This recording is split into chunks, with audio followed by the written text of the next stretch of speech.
What's going on? And for the last time of this majestic 2024-2025 season, this incredible year that we have had in Cleveland, it is the last of the OBR pregame shows as we are getting ready for the final game of the Cleveland Browns season.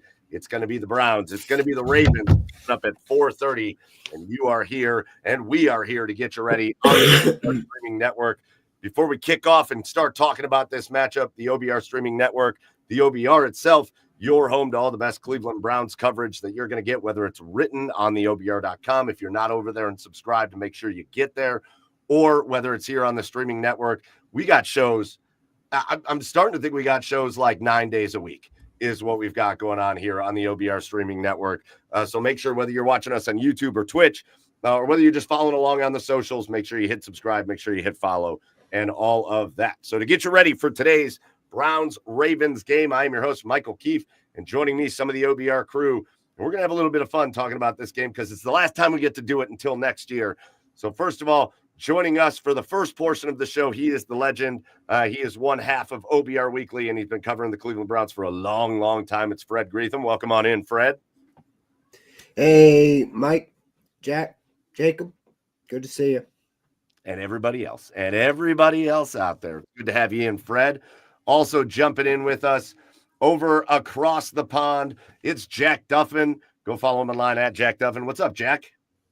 I'm doing good. By the end of this game, we'll be first overall picking. That's not a bad way to end the day. Are we manifesting? Is that what's happening right here? We're manifesting? No, because if we lose this game, we automatically move to number one because we've got more losses than anyone else. So we will move to number one. Other teams might overtake us tomorrow, but we will be the number one overall pick when we all go to bed. Man, I'm going to be like I don't remember which teams. I'm going to be the hardest New England Patriots fan of all time tomorrow. New England and Tennessee. I'm ready. I'm going to be like Tom Brady Jr. So Jack's when I moved into my house, we went up into the loft just to clear out all the rubbish that was up there. I actually have a full Pats helmet. I have no idea how I moved into the one house in the UK that has a Pats helmet just left in the loft. But I do have a Pats helmet for some bizarre reason. So get over to Jack's Twitter page at Jack Duffin, and he'll post a video of himself wearing that Pats helmet tomorrow. Also joining us. Yeah, that's right. Also joining us, Jacob Roach. Jacob, what's going on, man? Hey, Mock Draft Monday, every Monday on the OBR.com starts this week. So I'm rolling. I'm good. Killing it. Jacob's in his element right now. And we got fun picks to talk about. It's been years, guys. Like, I know it's weird as a Browns fan because we used to try not to celebrate good draft picks because we had so many top draft picks. But it's been a minute since we've had a draft pick like this. So there's a little element of excitement there. Yeah. And I saw our last person jump in the background, so we're going to bring him in now. You can find him Monday nights on the OBR streaming network and also doing stuff at the OBR.com. It's Quincy Carrier. What's up, Quincy? How you guys doing today? You guys excited for a marquee AFC North matchup on national television? Let the world see us get our zap out, There it is. You guys ready to get zapped with enthusiasm at the start of this game? Preseason game in January. What more do you want? I would have called it a preseason game. When Bailey Zapp plays, it's electrifying, That's exactly right. Thank you. And that goes with that Patriots helmet. John Kelly run the ball 35 times, get it over in 2 hours, just like preseason. That's like bringing him back is like a blast of the past from preseasons because like he had been gone for like a year or so, right? Like, and then he popped back up. Bring back Dearness Johnson too, just like bring back the old preseason gang. Where's Case Keenum's at, right? He's got to be free, right? Is there a player you'd call more of a preseason MVP than John Kelly over the last like 5 or 6 years? I hope they towed him the rock. Like, let's go. What's the guy's name? Watson? What was it last year? All last year, I heard nothing from my chat about this wide receiver. We cut him, number 80. Everybody thought he was Jarvis Landry too. Oh God, who was that? What was the guy's name? Austin Watkins. Yes, Austin Watkins. Bring him back. It's kind of a shame DTR's not playing in this one because who is preseason God like DTR? He's like the best preseason quarterback we've had outside of Josh Dobbs in like 20 years. It's funny. that we're talking about this preseason. It's only preseason for one team in this matchup because this game mattered. It does matter for the Browns because the loss guarantees them a really good draft pick. But this game matters for the Baltimore Ravens. The division is on the line. They win this game, they win the division. They lose this game and Pittsburgh wins, and Pittsburgh will win the division. So this game matters big time to the Baltimore Ravens, which, if you're looking for a Browns win today, is probably not a good sign. Fred, I know we've only got you on for about another 10 minutes or so, but, again, being around the building and just going through this whole part of this season, when you're talking to the guys, the coaches, the people in the organization, you can talk about professionalism and you can talk about how these guys make millions of dollars and all that, but how are these guys just holding on and just keeping it together for a game that really means nothing out there for them? But what's the talk track going on in the building? Well, I think they all use the coach speak and our blinders are on and, we're only worried about this game. I mean, nobody in the media room wanted to even ask any of the coordinators or coaches about this game. It was all about what went wrong. And, you get we'll reflect after the season. Well, we never talked to them after the season, but that's kind of how it goes. The players, I do think they played hard right up. We'll see what they do today, but there's no question they've checked out. They got their cars running. I mean, when you see like 5-6 guys go to IR yesterday, I mean, what's that all about? I mean, you get put on IR. I think we know what it's about, Fred. I think we know what it's about. Yeah. So all I remember is I've been to so many of these games in Pittsburgh where the reason we went there because we're going to get the news they just fired the coach or the general manager after the game. And I looked at the list of 40 quarterbacks, some of you guys would know them, but the average fan, I mean, this is the day for Bruce Gradkowski, Connor Shaw, Kevin Hogan. Say Thad Lewis. Say Thad Lewis. Thad Lewis. Josh Johnson. Thad Lewis. Ken Dorsey.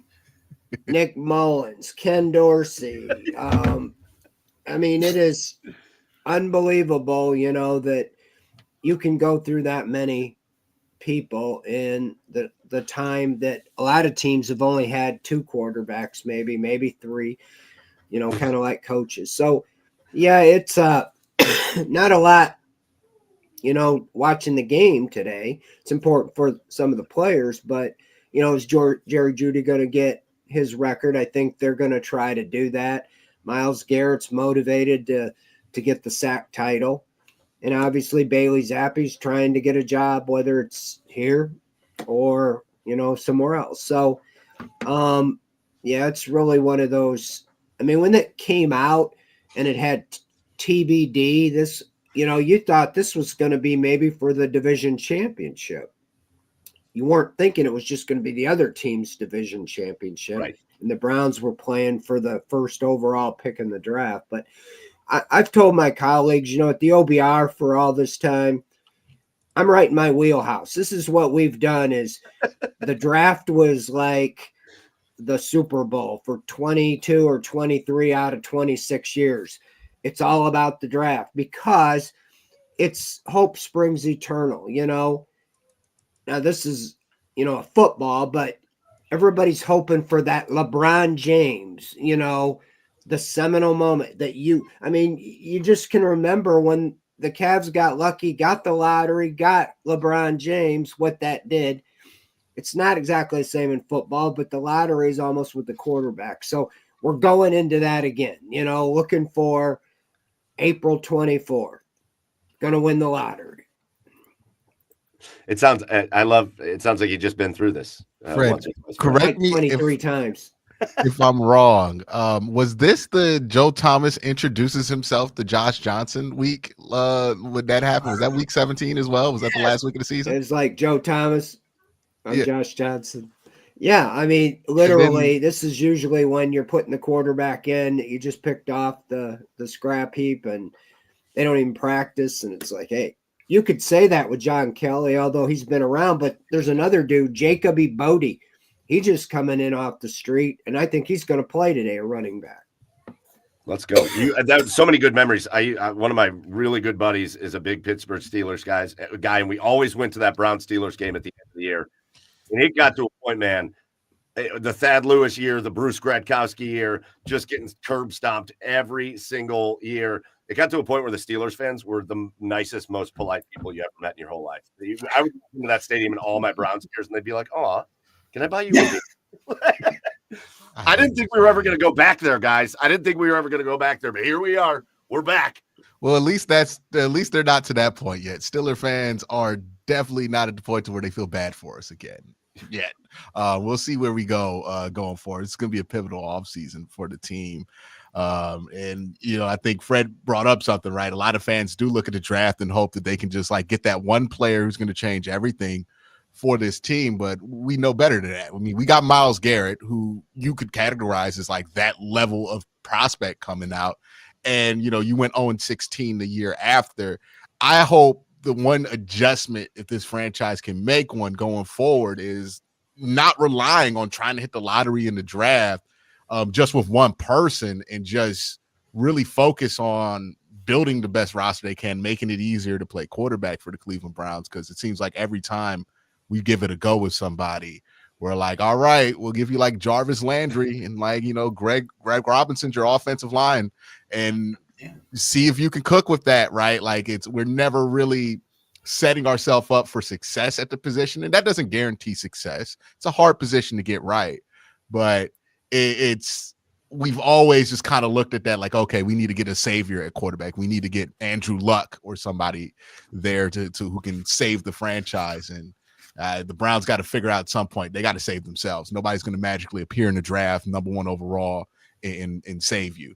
And I think that's been kind of a prevailing thought with a lot of people, is like, okay, maybe Drew Aller comes out and saves us, right? Like, it's like, he ain't going to save you by himself, right? There's no prospect that's going to be able to do that. I mean, Trevor Lawrence was the last guy that we looked at that was that level of prospect, and he ain't single-handedly been able to save the Jaguars. So there's going to be a lot of work ahead, and if Barry and Stefanski want to prove that they are much better than what we've had here over the last 20 years, this is the offseason, I think, for them to prove that, where they can put together a good enough squad here so that we're not worried about if we're going back into the 20-year doldrums of 4-12, 5-12, 5-11, and then maybe we get excited the one year we go 6-10 because we might be able to get single-digit losses, right? Like, I was going to ask you that. Do you remember the year they went 7-9 with Pettin, and they were like, "This is the first time they haven't had double-digit losses in like a decade"? And that year they were in first place in November, right? And then they lost all the way through for the Josh Gordon came back. They beat Atlanta the first game back with Josh Gordon,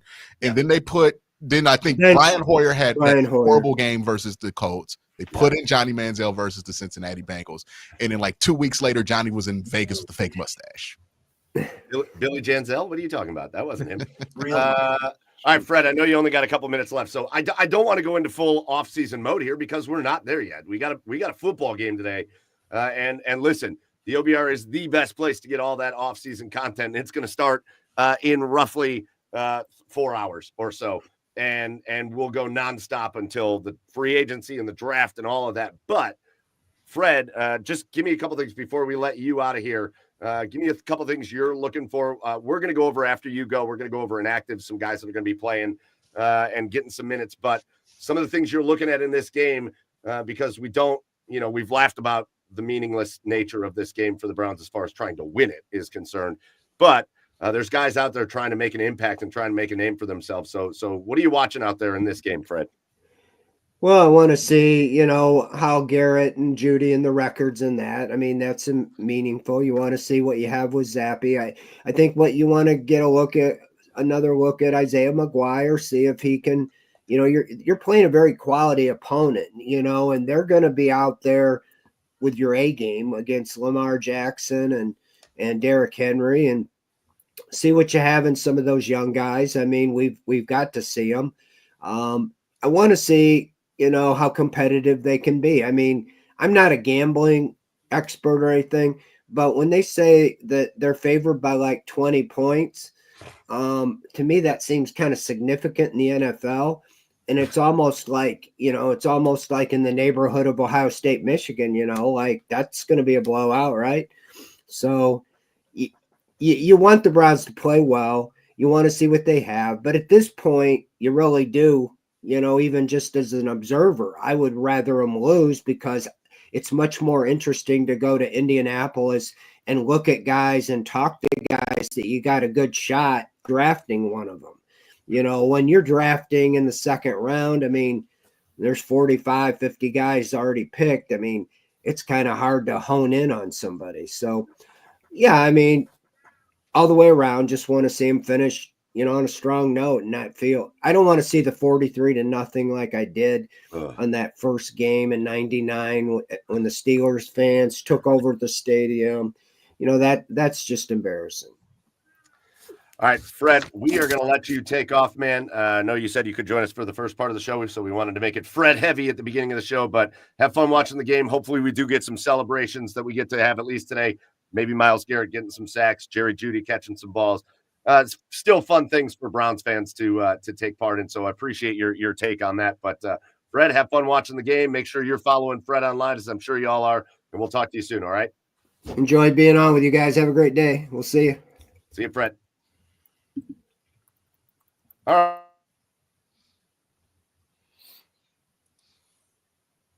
We lost you. Yeah, we lost your audio, Mike. Yeah. Mike, we need a mic check. We cannot hear you. Yeah.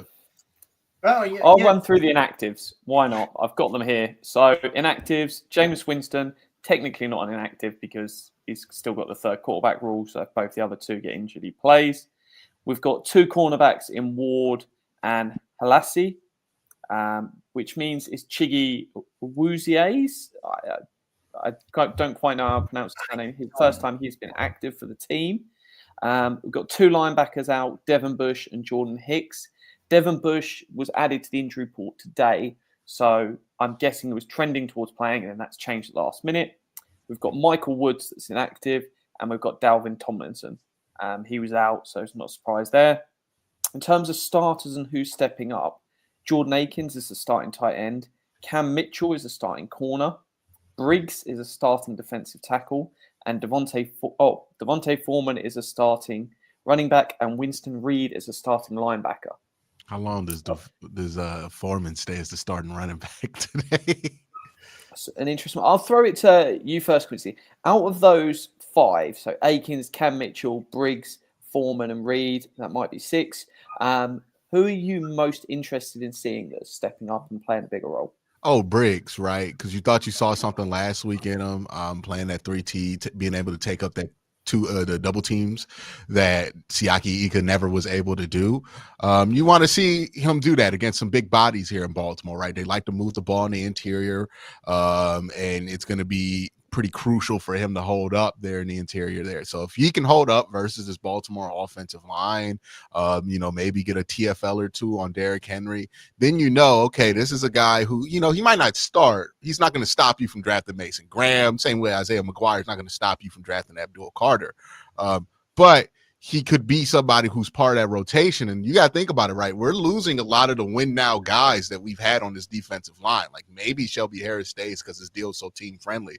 But you got Maurice Hurst. He's probably going to be gone after this year. You got to start thinking about the time ticking on Dalvin Tomlinson, like what's going to happen there long term with him. You got Michael Hall. That's good, but you want to have more, like about four bodies you feel really good about in that interior defensive line room, especially if you're going to run the Jim Schwartz defense at full tilt. So, yeah, you want to see if Javon Briggs can potentially be one of those guys, and then he can get stronger in the offseason and really solidify his role. This is a big test for him. And I think that is a great point, Quincy. And Jacob, I'll throw this over to you too. The emergence of Briggs. I mean, when you talk about that group, which again, we all kind of assumed was going to be a strength of the team, but then there were a lot of question marks as things kind of played out throughout the course of the season. What was his name? Quentin Jefferson? Oh yeah. That went well. I remember Browns fans getting excited about that. And I remember thinking to myself, I don't think that man's good, but if I say it now, they're going to yell at me. So I would just wait. I wanted them to sign him 2 years ago. Yeah. I did not want them to sign him this year. was not the same player this year. So, Yeah. But you look at that group and you look at Briggs and Hall. And one thing that I notice about the group, and think about coming back in next year, Alex Wright will be back and Isaiah McGuire making a name for himself.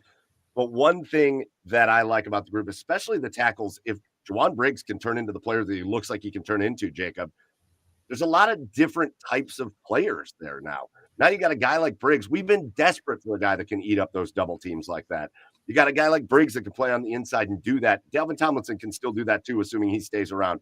But then you got Mike Hall who can play on the inside and get to the passer, and just a lot of guys that can do a lot of things. So one of the positives you got to take away from this season is the emergence of some of those guys on that defensive line. Yeah, and I've had some conversations, and Quincy and I had this on his conversation similar about this on his show this past week, talking about like one great way to be successful in 2025 is making strengths even better while trying to figure out the quarterback position. You got to make the quarterback position easier to play for the Browns next year. Mm-hmm. And by finding a way for that defense to be a dominant defense again, that was the difference last year. That dominant defense that was giving an offense that was failing extra opportunities, even when Joe Flacco was here, because he was turning the ball over, like that was a little bit of a difference maker, to where if you're going into this year and you're saying, hey, I'm not drafting Abdul Carter to be the number 2 necessarily because there's all this other talent on there. You know, you feel good about Michael Hall and Juwan Briggs, and you feel good about Alex Wright and Isaiah McGuire and all that stuff. And all of a sudden it's like, now I'm adding like a 6th guy to get a dominant defensive line, to have this front that is game wrecking, a game changing front. It's like, well, now the path to winning on the offensive side and the new quarterback side, it's easier because he's getting all this extra help. So, and of course, the Andrew Berry can't draft anybody that's worth a darn. That guys are growing, guys are developing and showing they can at least be contributors. The less boxes you have to check in free agency and the draft, the better. So the emergence of some of these young guys, it really matters. And I just like, I'm already in like full off season mode, unfortunately. And I'm just thinking about just, if you do get somebody like Abdul, right, you can put him and move him around, since he's not like this big immobile guy, right? Like you can move him around places. You have guys like Alex Wright and Isaiah McGuire. I think Isaiah McGuire is probably going to fit this to a T. You might not do what we've traditionally done, which is bookend the ends, right? Where you have one on one side, one on the other. What you can do is just split him out at the wide 9, right? Put Miles inside of him, and then have the other side with Isaiah McGuire, who's really good at containing on that backside and run defending there. So if they do try to run away from you, you have guys back there, like leaning into your, like, you just got to take your roster for what it is, right? You don't have a roster that it's going to be easy to like supercharge the offense or anything like that. You got a lot to build on that offensive line. But what you do have is a guy who's so damn good at defense. He might win Defensive Player of the Year on the team that gets a number 1 overall draft pick. That's what you have. You have the LeBron of defensive players on your squad, right? And I think it is up to you to make sure that that guy can carry the team as much as possible, and to make sure his life is easier, because now they don't feel like we could just simply run away or run towards the edges and get away from Miles that way. Now they're going to have to give him more true pass sets. You give Miles more true pass sets, he's going to get 20, 25 sacks, because that's just the type of player he is. And in Abdul Carter, what I really like about him, I know we're not talking about draft, but like, I need people to be focused. Number 11 at Penn State is the prize here, y'all. Like, you watch him. What I love about him is he's not see-ball, hit-ball guy, right? So when chaos is happening in the pocket, he's reading it and then coming off of it to attack late.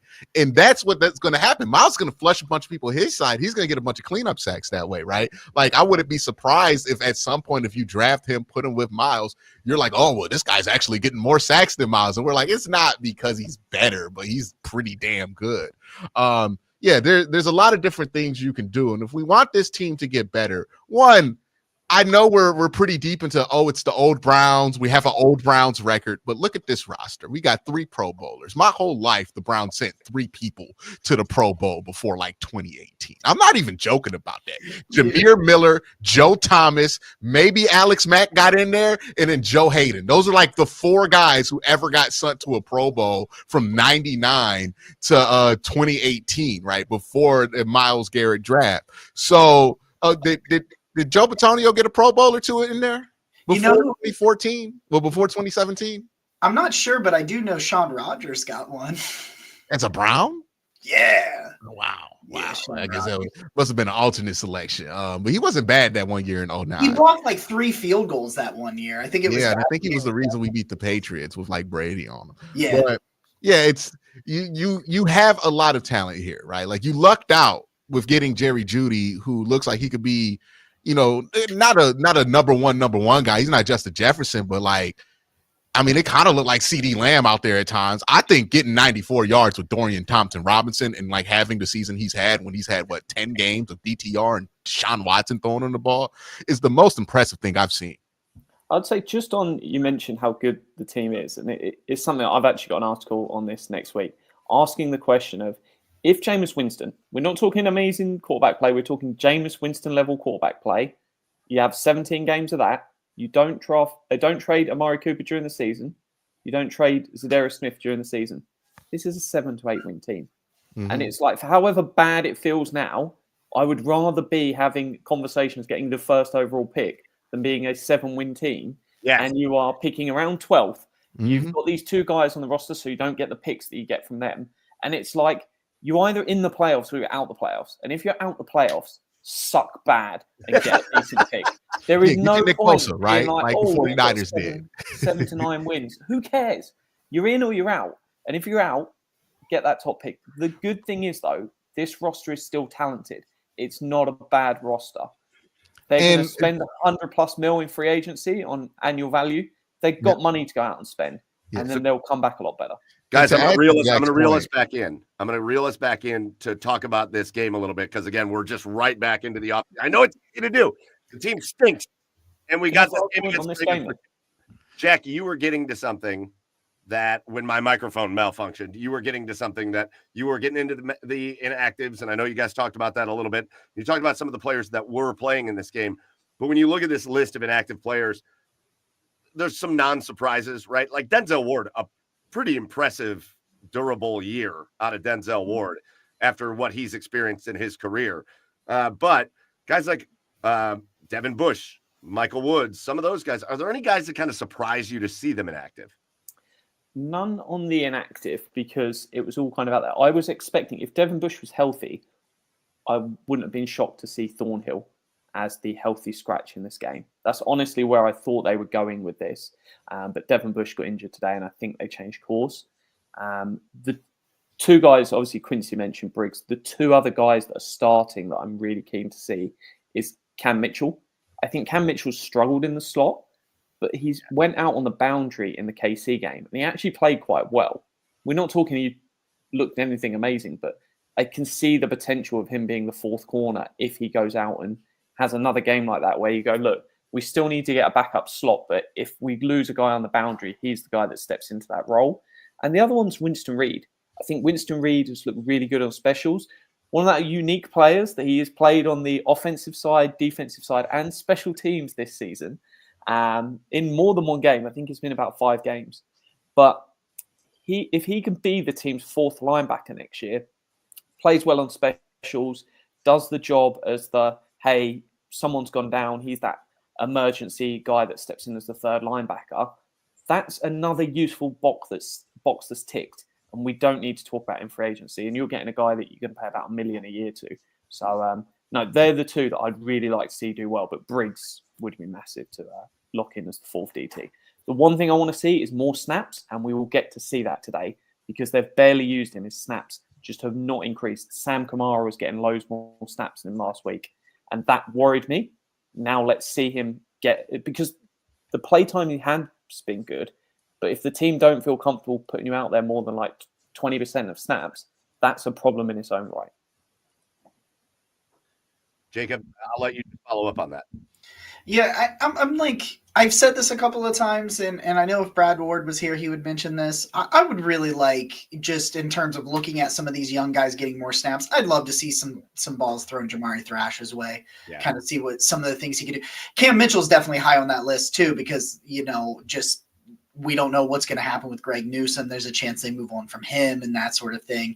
But Jamari Thrash is kind of that creative, like after the catch, just like can make people miss, acceleration, explosive kind of player.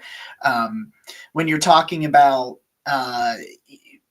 what are you going to do moving forward, having a bunch of weapons that can elevate a quarterback in a situation where you're probably not, like, there is not a Jaden Daniels in this draft in my mind that is going to step in and do that sort of stuff, and no Drake May and things like that. But having a guy like Jamari Thrash, who, when you watch a lot of the stuff he did at Louisville, they were short over the middle. He created some stuff. He created separations and yardage after the catch, and just you're able to put the ball in his hand and allow him to create a lot of what you've seen Jerry Jeudy being able to do this year and whatnot. But another guy like that, just to where I know it would just be one game, but if he was able to do that and create, that's what he's supposed to do anyway. It really hasn't. He's been getting some cardio and some things like that, but just see some glimpses. It's just like with the preseason. That's all I ever want, is these young guys to go out there, get more snaps, and show that they can handle NFL snaps, because they are not going against a preseason team. Like, it may be a preseason game from a Browns and a fan's like mindset, so to speak, because it's just like a get out of Dodge and go lick your wounds kind of thing. But it's an opportunity to say, hey, even for Bailey Zappi, like, you could be like, hey, I'm somebody you could bring back for camp. Be a camp arm, be a veteran that can kind of operate a Kevin Stefanski offense. Let me kind of show you some of these stuff and that kind of thing. But it's just young playmakers getting an opportunity to show that they can compete at this level is really what I want to see today. Yeah, Isaiah McGuire is another one, right, that you want to see, because I imagine Miles is going to be like going buck wild on this game. Like, they're just going to send Miles the whole game, which means the other guy's going to have to contain a lot. So, like, seeing what McGuire can do, can he stay disciplined? Like, that was the one issue with Alex Wright at times, was that Alex just couldn't stay disciplined, and he would decide he's going to go right to the quarterback or something like that, or slash up field. So, yeah, just seeing if Isaiah McGuire can maintain what he's done. He's had a pretty impressive season so far and has really showed you a lot. I think there's something there with him. He has a little bit of bend too as a pass rusher. Mike Hall, right? If he's going to be in this game, he's going to be a big one to watch there as well. I like watching Roger Rosengarten, so like I'm going to be keyed in on that right side there, because again, I wanted the Browns to draft Roger Rosengarten second round so badly. Back to the draft. But wait, how did we get here? Well, we're talking about Roger. He's on the Ravens. They're going up against him. But I got doesn't matter asking if we're going to take Jackson. No. What are we doing here? No. Who do you think's gonna be like, we've seen the Senior Bowl list of quarterbacks, and there's always one guy out there that comes up. Like last year, amazingly enough, it wasn't the guy who actually ended up being really good in Bo Nix, but it was Spencer Rattler that really was like the big guy coming out of the Senior Bowl. I wonder who that guy's gonna be this season with this Senior Bowl, because I'm looking at it, I'm like, it's probably gonna be Dart. I don't think Milroe's gonna like look great in that kind of situation. But yeah, again, we got all spring, well, a couple weeks to talk about the Senior Bowl, but it's gonna be interesting to see all that stuff. Interesting note about Isaiah McGuire, right? Out of 205 edge rushers this year, he's number 2 in PFF run defense grade. Yeah. And I think he's only second to Aiden Hutchinson. Like, if you go by like 50% of snaps in the NFL, I believe he's either one or like second to like maybe TJ Watt. But very impressive stuff. Like, with a very serious sample size that he's put together. Because it was one thing when he was in backup duty before they traded Za'Darius, and he looked like that. But with more snaps, he's had games. 432. He's looked like that. Yeah. So, 432. Surprising stat I found last week. So I've been questioning these guards literally the whole season. Since week 7, with exceptions of the snow game, Joel Bitonio ranks as top 3 pass blocking guard in the NFL for PFF. The run grading has been poor. The pass blocking has been fantastic. That one snow game, they gave him like a 3.8, which is like that is a special level of bad. But outside of that snow game, hey man, he has looked really, really good. Whereas Teller's had like 3 really good games, and the rest has been bang average. Bitonio's making a shout to come back. So I feel a lot better about him than I did. The first half of the season was pretty shaky, but week 7 onwards has been great. Listen, I think the going into this game, I think the analysis perspective kind of writes itself. We're looking at the guys, the young guys, the guys that are your depth pieces that maybe could make an impact enough on this play that you could bring them in going, maybe they're more than a depth piece. Maybe they're like a second level type of piece instead of like a third or fourth level type of piece. And obviously that part of the analysis of this game writes itself. So let's have a little fun. We talked about this. Fred brought this up. Put your fan hat on for a minute. Put the fan hat on. Take the we're not talking about the draft. We're not talking about free agency, the offseason. Put your fan hat on for a minute.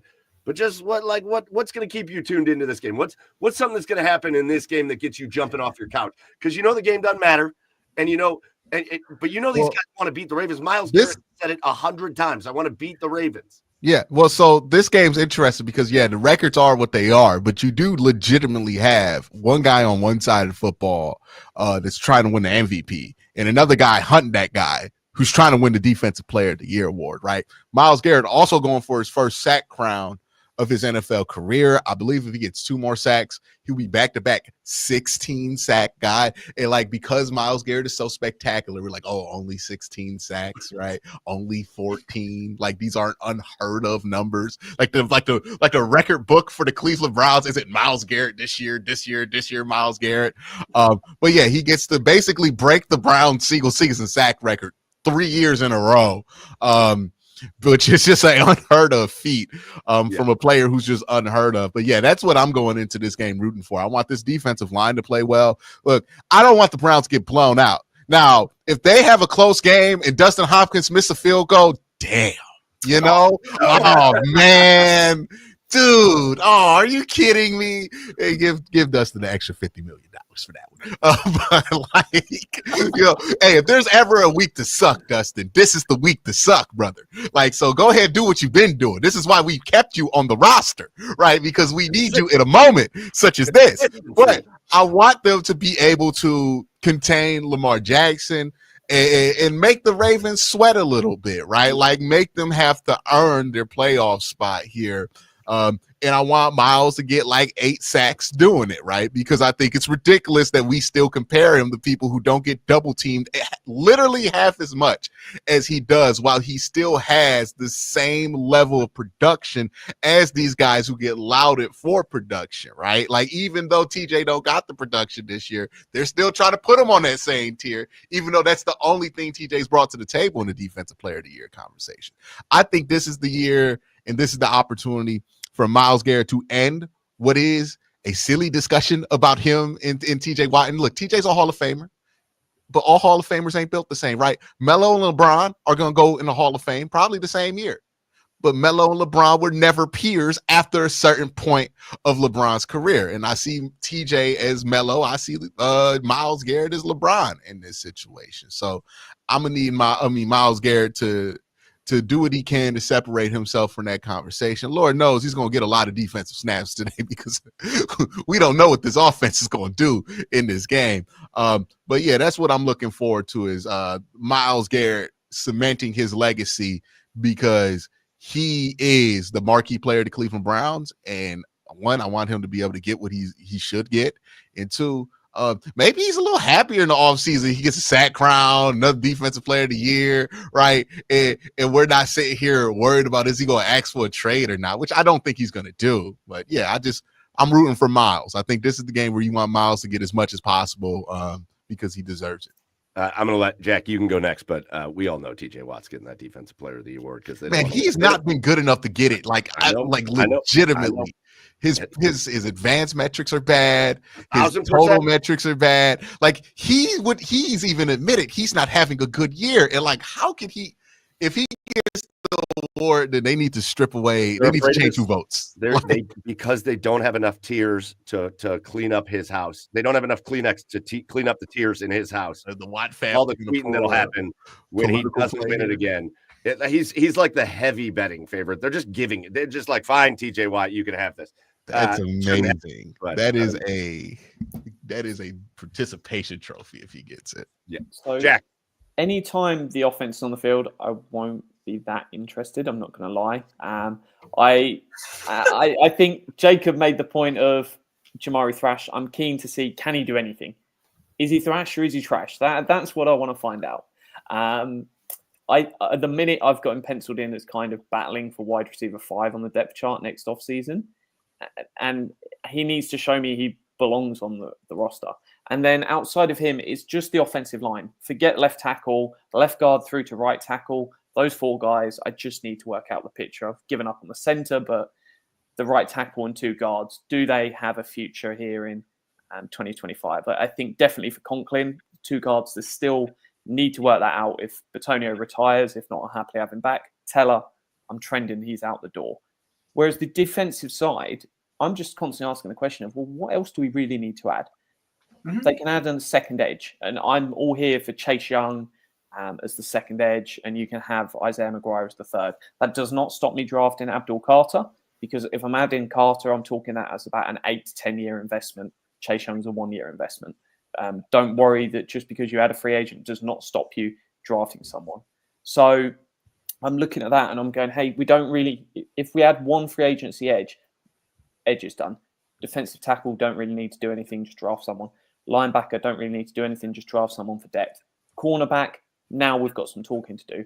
Safety, probably need to add at least 1 guy, maybe 2, probably just 1 in all honesty. If you go and add a starting free safety to replace Thornhill. The defense is pretty close to being good, and it will be better next year if you go and add a couple more guys. So, the offense will get rebuilt in free agency, and you rebuild your starting people in the free agency, and then you draft and add more talent for the next 4 to 8 years. That's where I find it. But defense is more interesting today, certainly. And if you can punch Lamar Jackson in the face, metaphorically, don't want to see anyone getting a flag, but if you can metaphorically punch him in the face, that will look good. It gives more confidence, and then the offense comes out and bottles it, and then we finish the day with the first overall pick. What else could you not want? What about you, Jacob? Be a fan for a minute, man. What are you excited about today? Completely. What was that? You're good. What was that? Musical chairs. Yeah, we needed a song. I saw it all. I was like, oh no, I'm crashing. And then I was like, no, you're just down in the different corner. It's a quick OBR dance break. That's odd. Yeah, I would love to see Miles get that. I would love to see him win the sack. What do you call it? The sack crown for the year or whatever it is. I mean, because he leads the league right now. And Hendrickson. Oh, he's tied with Hendrickson at 14. Yeah, they're both at 14. They both play tonight. Okay, yeah. I was thinking that Hendrickson had like 13. But yeah, I mean, that would be really cool because you're looking for, I hate to say it, but you're looking for constellation prizes. I didn't say the right word, did I? But Constellation, close. That's a thing in the stars, isn't it? It's not close. But I like to, if you can find something to feel good about, that's probably one of those things. And of course, the Isaiah McGuire thing, I love to toot my own horn. I was right about him. Take that. But so I like to see things that I'm right about.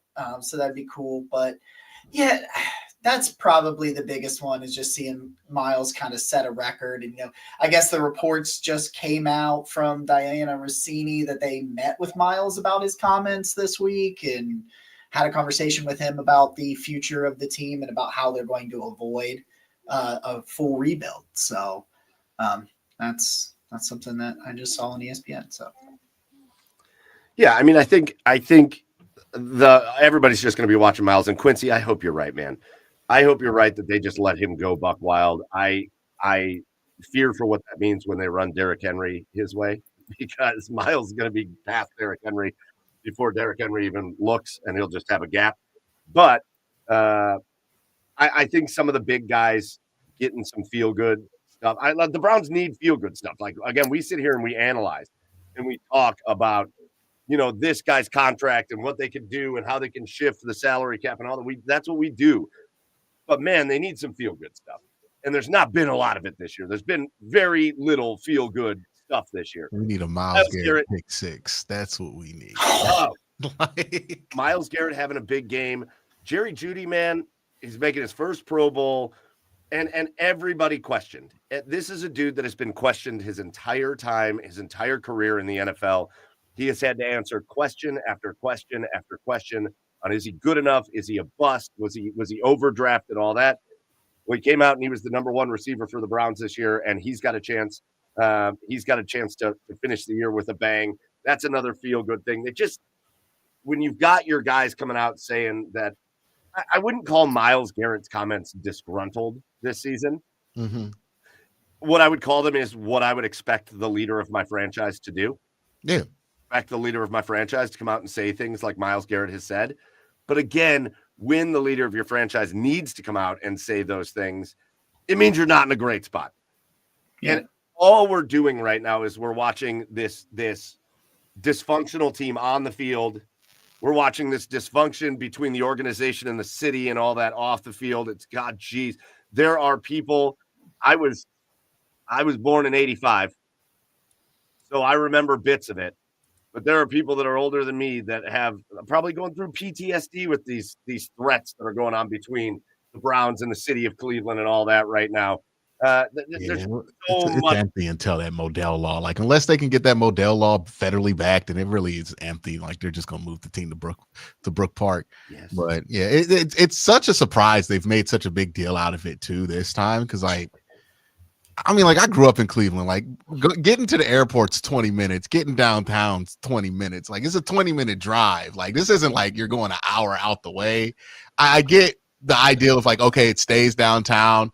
And I know why the Haslam's are doing it. They're not doing it to be benevolent. They want to get, the hotel money, all the money. They want to gobble all that up, right? And the city wants their cut if they're going to bring in big events, 365. The Haslam's are trying to get all as much as they want.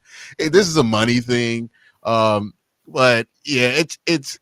I don't think that Haslam's going to have to sell the team to do this, right? So like, I think there is a little bit of a difference there, but it is just one of these things that keeps popping up, and it's like this season of all seasons, like the city and the Browns decide to go to war over this. Right. Because it's just like, it's just compounding on everything else that's going on top of the team having a very, very disappointing season, because it feels like it was like 10 years ago this team won 11 games. It was like a year ago, like with the same core of players, right? So that's just to show you the NFL's a cold game. You're never as good as you think you are. You're never as bad as you think you are. And the Browns are definitely living at, hey, you're never as good as you think you are, because they thought they were going to roll into this year. And, now they have to live the other side of that. Now they got to remember that you're never as bad as you think you are. So, Jack, let's talk about worst case scenario. Today, 4:30, Baltimore. Bailey Zappi throws 350 yards and 4 touchdowns. John Kelly runs for 150 yards and another score. Myles Garrett sacks Lamar Jackson 6 times. Jerry Jeudy catches passes for 200 yards. All the above, and the Cleveland Browns beat the Baltimore Ravens. They play spoiler on the Ravens' division title hopes. Worst case scenario, obviously. It'd be the worst day ever if that all happened. But, boys, talk about worst case scenario. Well, it'd be worse if like everybody else lost. What's that? Is that it'd be worse if like because you could still get the 4th pick if you win today, right? Like, that's the highest you can get. Now if like everybody else loses tomorrow and you end up with like the 7th pick, okay, yeah, that's bad. But if you like win today and you get the 5th pick, it is definitely not getting the 1, 2, or 3 pick. But you could still make a lot happen there, right? Like, it's not like there's not anybody past 5 that I would feel comfortable taking there. I'd be sat in the corner crying. Yeah. That's what's going to happen if we win today. Don't expect to see me in Slack. Don't expect to see me in the post-game show. I'm not interested. I'm going to be sat in the corner crying. Well, I'm already prepping my first mock draft, and if they win, it just throws everything out. It's just like, oh my goodness, what could happen? Because, it's like we talked about it all season long where it was like you suffered through all of this, and for the longest time, they were at 8. And like they were at 8, and you were like, you're going to suffer through everything that this year was, and you're not going to pick in the top 5. Like, that would be the most Browns thing to do.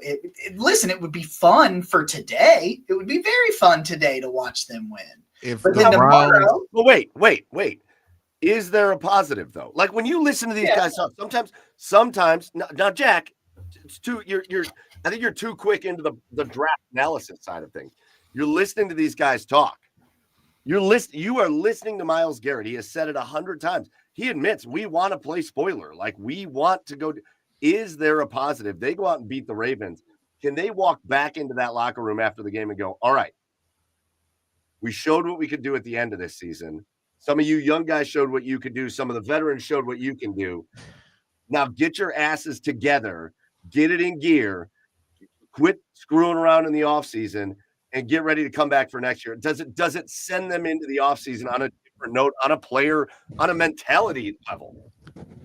I imagine the message has already been sent that things need to change next year. Like whether you win or like, I don't know if it's going to have that kind of an impact, whether you win or lose today. Like the benefit from winning today could be something much smaller where it's like, okay, maybe a young guy puts it together and like a win really helps cement some good habits for that young player more so than it would be if it happened in a loss.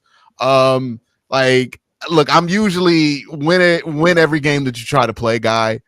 And I don't want the Browns to go into this trying to lose or anything like that. But if they happen to lose this week, I don't see much benefit in winning this game because, like, culturally, look, 3-win team, 4-win team, you still stink. You're going to have to go into the offseason. It's a professional league. You know that you can't do that more than once, right? If you're coach, GM, if you're players on this team, they know the risk in this league. So if they need to get a win here to be motivated to be in the offseason, then they're not NFL players, right? So they're going to have to figure out a way to motivate themselves this offseason regardless of what the record is. But I mean, like the main thing is that you would annoy Raven fans, and Raven fans would be angry, and you could jump into Raven spaces and hear them like rage about losing this game, and then you can tease them about sweeping them. That is the benefit of winning this game. Is that better than having the number 3 overall pick? I'll let you guys decide that on your own. But that is the benefit of winning this game. Organizationally, whatever was going to happen before this game, whatever players were going to be on a mission before this game, we're going to be on a mission after this game, regardless of the result. So that to me, the only benefit is that we get to talk cash money to Raven fans for a couple weeks. And if they lose in the first round, even more hilarious, right? Like it's a very fan focused benefit here. So if the Browns do win, look, we're going to cry about the draft positioning, but like, get your licks in on the Ravens for a couple of weeks. Cause like, that's the whole reason you're playing for it. Right. I'll be so obnoxious on Twitter. I will be so y'all got zapped. Oh yeah. Yeah. Put them in a fly trap, baby. Like, yeah, I got them ready. I got them ready just in case, I got them ready. So the shirt. I think the Browns, say they lose by 3, say they even lose by 7. I think there's still a really positive thing that they can take from this game, that the Ravens, it was a must-win game. They threw everything at it. Potentially they're leading, and then the Ravens drive down the field and score at the end. That's one that the team can feel good, because when your backups are right there with the Ravens who think they're all that, and they can only beat Bailey Zappi by 3, that's not going to look good on the Ravens, and the Browns are going to be. There's going to be some positives that they can take out of that as a team. Does a tie basically equal a win here in today's game? Hey, if we beat the spread, they won. So they've got to beat 20 points or less, and they can hang that W. I did take them plus 19.5 today. Yeah, I did do that. Well, you think that? I don't think we're going to get blown out. No, I think they'll cover. I took the Browns plus 19. I don't think they'll get blown out. So, like, show some pride. Look, we know how this game's likely to start and end. Defense going to look really good for a half. We're going to be like, man, if we could just get a score, we're right in this. And then the defense is going to get tired of the offense never showing up. And then we're going to have this thing drift. Now, if the offense shows up a little bit, maybe this thing gets interesting. I don't know if I would be as bold as to be like, hey, take a fourth quarter lead, because now you're playing with fire, right? But yeah, I think if you're the Browns, you want to make sure that you at least make the Ravens work here, because if you make them work and they got to go into the fourth quarter to beat you, and maybe that makes them a little weaker in the first round, and that's part of the reason they lose in the first round of the playoffs, then I'm happy, because look, I'm not rooting for anybody to be happy in the AFC North. I want everybody to be disappointed this offseason. I want the Bengals to not make the playoffs. I want the Steelers to lose in the first round. And I want Lamar to be fielding these questions about can he win in the playoffs again. And if we got to play them a little bit harder to get to that point, right? Miles gets 6 sacks on Lamar Jackson, and people are wondering, is Lamar 100% for the playoffs? Okay, yeah, that loss was worth it, right?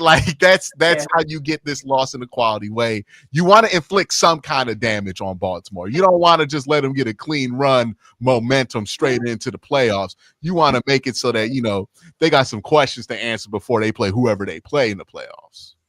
All right, so we got about 35 minutes left. I think my wife took a nap, so the kids are just bombarding at the door. So here's Lucy. We got about 35 minutes till kickoff, the last Browns regular season game, mercifully, of this season. But boys, send it around. Give us and I do want to give this. Hold on, there was a comment that I want to give a little shout out to, because I do think this to me is the key to today's game. Come out and put in the effort, put in the work, put in the effort.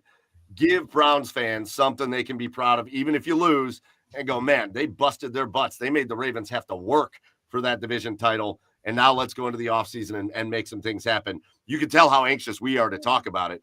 So, boys, send it around the horn. And, Jack, why don't you lead us off, man?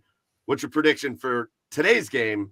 Browns in Baltimore, 4:30, last game of the year. I think Browns will get about, I'm going to say 17 now Bailey Zappi's playing, because I think Bailey Zappi's floor is higher than DTR's. The ceiling is never going to be that high with him, but he will give you a respectable level of play. And I'm going to say 34 for the Ravens. So I think they'll do the business.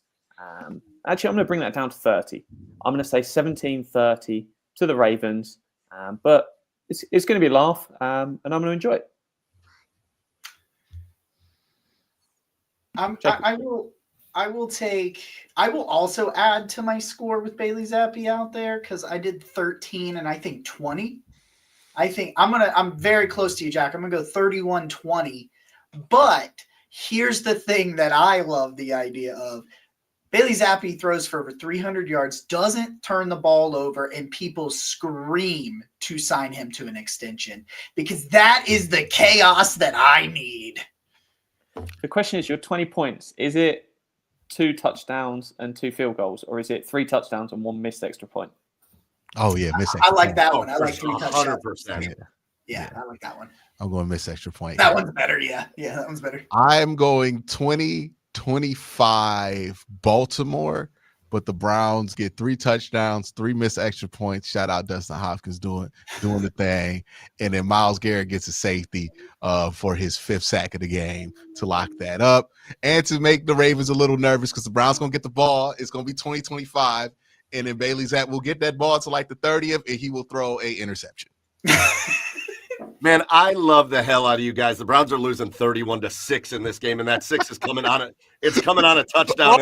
Mike's been like, hey, man, we need to make sure we're focused on whether the result is fans, we can win or lose. And then he drops the 31-6 prediction. The missed extra point. That's a touchdown. That's a touchdown and a missed extra point. Oh, man, the Ravens are going to they are coming. And I think we'll see some fun things out of the Browns. I think Myles Garrett will get to Lamar a couple times. I think there'll be some fun, but come on, man. I need Bailey Zapp to truck Roquan Smith. I need that highlight. What are we doing? I need that screensaver. Right? What are we doing here? All right, boys, this has been a great time. Last order of business, just give our thank yous out to everybody. First of all, to the OBR, the best place in Cleveland to get Browns coverage. Make sure you are tuned into everything OBR, OBR.com, YouTube, Twitch, all that. Make sure you are subscribed everywhere at the OBR. Thank you to all of you guys for jumping on today. Fred Greetham was on before, but Jack Duffin, Quincy Carrier, Jacob Roach. Appreciate you guys, man. Always fun talking Browns football with you, even if it is the last time for this year. And our biggest thank you goes out to all of you, everybody that was here live with us, whether you're on YouTube, Twitch, Twitter, or X, or whatever we call it now. We appreciate you. We love your support. We love that you've been with us through the entire season. And just remember this. This is where the OBR gets crazy, because the offseason time, especially this offseason, we got big things coming for you. So for Fred, for Quincy, for Jacob, for Jack, for Ian McBride in the background, you saw Barry McBride in the comments, for everybody at the OBR, thank you for another great season here on the OBR. Enjoy the Browns game today, and we'll see you in off-season mode. Until then, what do we always say about the Brownies? Abdul Carter, no matter what. Here we go. Woo! See y'all later. Go Browns.